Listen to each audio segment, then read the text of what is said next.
have a 2005 Honda S2000 here. My buddy Dave in the car right now. And we're gonna do a little review. So first off, this is my first time driving in a convertible. This is rated at, what? 237 horse, I believe 163 pound-feet of torque. Of course, that's at the VTEC points. That's a little fast. Sorry. And maybe it's not fast. It just feels fast up here. No, it was fast. All right. Motorcycler up there. So probably should put insurance back on this today, right? Probably. No, this car is great. I mean, there's definitely no torque down low. Nothing under 3,000. But you can definitely feel that. So I got a taste of the rear-wheel drive already, and it kicks out pretty easily with traction control on, which is... Wait, this one? Yeah. No traction control. The only thing it has is ABS. Oh, wow. Okay. There's nothing to save here. So that makes sense then? Yeah. Oh, yeah. That makes sense then. This car is just amazingly balanced. Most direct feeling. Yeah. There's very little steering feel, but the directness is unparalleled. No, it's... I would say not even Miatas are close.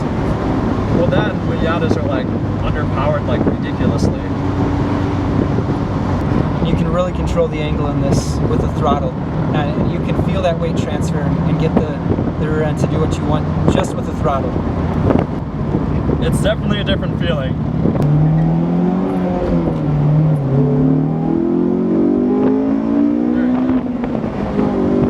VTEC! Does everybody say that? I think I did for the first few weeks of owning it. It's just such an aggressive engagement. It is. It's like being on boost, but it is essentially being on boost. Yes. Let's talk about the pitfalls of this car. What do you dislike about this car, besides the fact that you can essentially not drive it in the wintertime? So about S2000s in general, or this example? This car. So there's no torque, which is to be expected from a 2.2 liter inline four. So as I mentioned, under 3,000 there's absolutely nothing. From the stoplights, minivans will pull away from you for the first second or two until it actually comes on. So the lack of torque, and that's really the only downside. I mean, there's so many upsides. There's never before have I sat in a car, had to own it, and thought, no, I'm never going to sell it. It's just so perfect in just about every other aspect. You know what? I can definitely agree with you on that. It is missing some torque, and you know, it's not usable to just be essentially in VTEC all the time. Like you're just not going to do that. But I think that's... yeah, there's one thing. How about that? So if you're driving with the top up, you shouldn't have been driving this car. You should have driven a different car that day. But the visibility is miserable with the top up. You don't see anything out the back or sides. So to actually drop the top and just be able to see 360, it's an experience. So, but I'm sure that's very similar for just about all convertibles. All convertibles, yeah. So what if they made this thing in a hardtop? Well, there's a hardtop you can get, like a clamshell hardtop. Right, but I'm talking about like a folding hardtop. Yeah. I thankfully Honda would never do that. It would just add weight, complexity, intricacy, things to break. This car was designed to be a sports car, and they added the lightest weight soft top they could just to make it usable year round. So you didn't have to throw a cover over it to store it. So they made the good choice there. Like maintenance, I mean, this car has almost 114,000 miles on it. 114,000 miles on it. Can I say that again? 114,000 miles on it, and it feels like, you know, a brand new car essentially. I can't disagree with that. Yeah, incredibly reliable. I drive this car harder than anything else I own. That's not And easy. I mean, you don't need to care for it every single day. You don't need, I mean, you can almost put it away wet and it'll start up, drive the exact same way it drove the day before. It's hands down the most bulletproof car I've ever owned. It doesn't, I go way overboard in checking everything year round, all the fluids, valve adjustment. That's just because you're you. Yeah, that's because, I mean, but those are things you don't need to do. It just asks for synthetic oil. Every 90,000 is pretty much the service interval for all the fluids, My goodness. valve adjustment.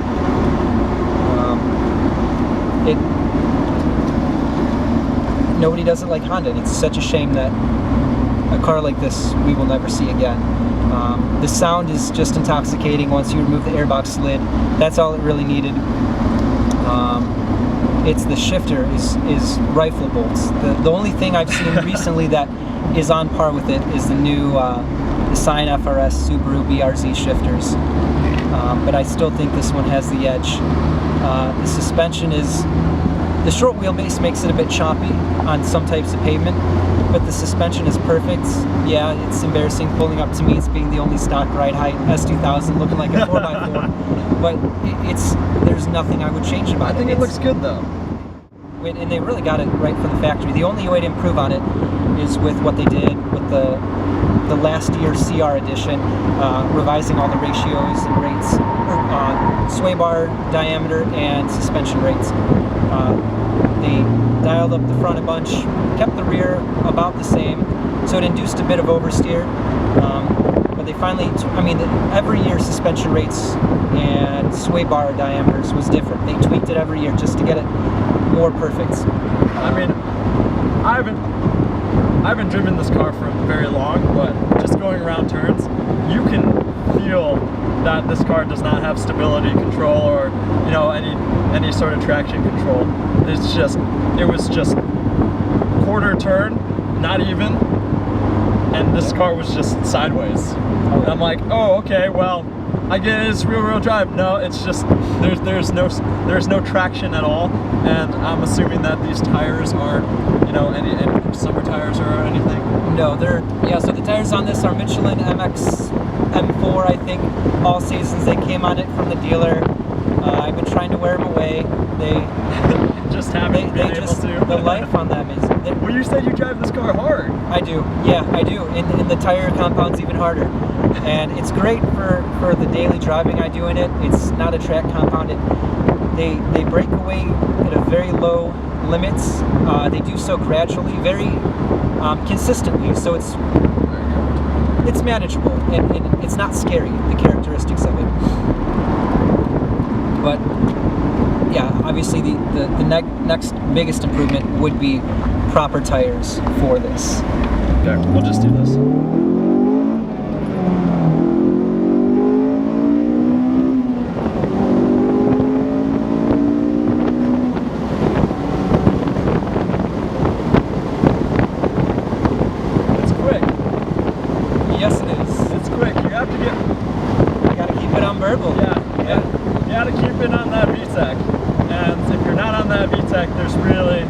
You're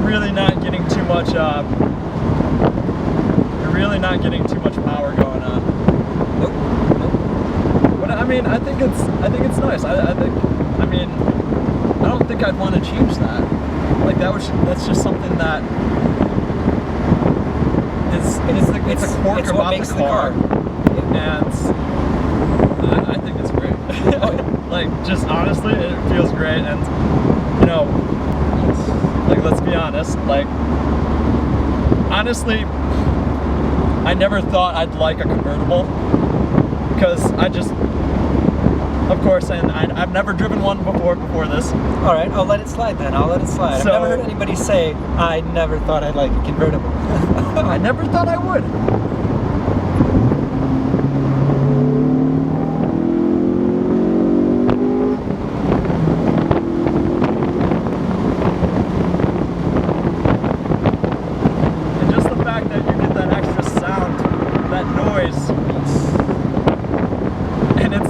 It's not wind whooshing around like a turbo, but it's like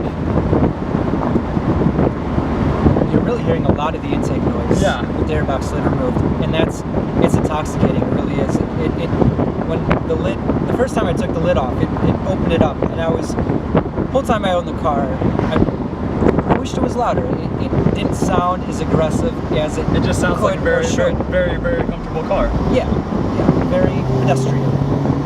Very pedestrian. But you move the airbox lid and it just opens everything up, and it's so perfect. It takes away what I thought was a need to actually do, the whole There we headers, go. exhausts, that sort of thing. I can see why you don't drive this car in the winter. Yeah, no, I So got it stuck on my street just reparking it to anything that I've said about you not driving this car or daily driving this car, I take it back. All right. Just from that one turn. Yeah, so there's no weight over the rear wheels. That's not just rear wheel. That's also just because there's no traction control. Yes. 'Cause I was gonna say, I'm like, not all cars are like this. It takes some attention to drive it. You can't neglect it in turns. And the shifter, like you were saying before, it's an awesome shifter, and just the fact that it's so short. And I'm, like I said, comparing this to my ST, but it is night and day. Night and day. Mine's like kachuga, and you can just literally like throw it in there. But this car's literally like flicks of your wrist, like you were doing before. I mean, it's sitting right on the gearbox. Yeah. You have to try hard to mess something up like that. I mean, it's the perfect position. It's the ideal. So what's the difference between 6 and reverse? So reverse, slamp down. Ah, okay. Oh, that's so short. That's so ridiculous. And the only shift you can't rush is